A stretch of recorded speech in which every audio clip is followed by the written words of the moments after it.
Media talk کر رہے ہیں. کیا حال ہے بیٹے؟ ٹھیک ہو؟ خیریت نہ لو؟ ٹھیک ہو؟ نہیں میم سوری نہیں آپ کے ہمیں بھی نہیں پتا ہمارے لیے نہیں ہے.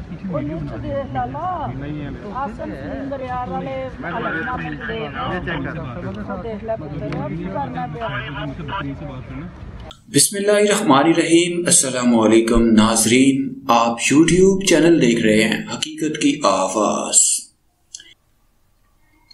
پاکستان تحریک انصاف کی رہنما فردوس عاشق آوان کو پنجاب اسمبلی میں داخلے سے روک دیا گیا.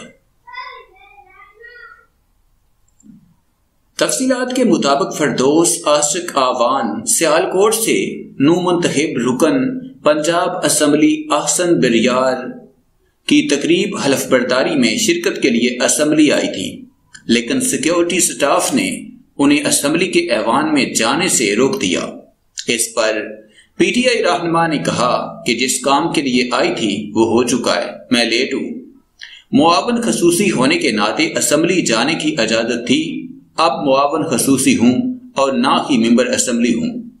اب اسمبلی میں داخلے کی اجازت دینا اسپیکر پنجاب اسمبلی کا استحقاق ہے.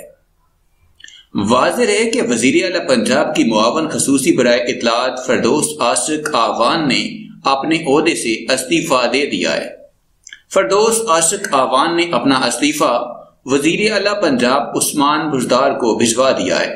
فردوس عاشق آوان کی خواہش پر انہیں وفاق میں ذمہ داری دی جائے گی. وزارتوں سے متعلق حتمی فیصلہ وزیر اعظم آئندہ ہفتے دورہ لاہور کے دوران کریں گے. فردوس عاشق آوان نے کہا کہ قیادت جس جگہ مناسب سمجھے گی میں وہاں پر ذمہ داری ادا کرنے کے لیے تیار ہوں.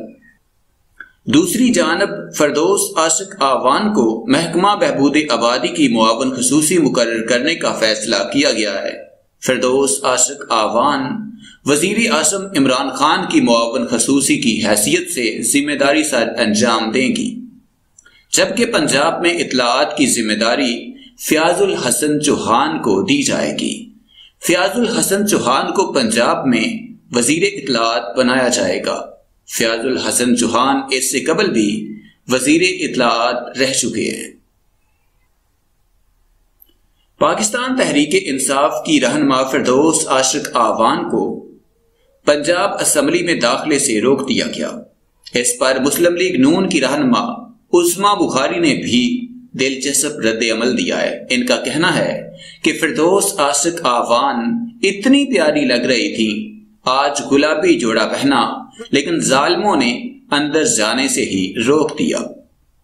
باجی حلف برداری کی تقریب میں باراتی بن کر آئی ہے، لیکن یہ پوچھ لینا تھا کہ انہیں کس نے بلایا بھی تھا کہ نہیں.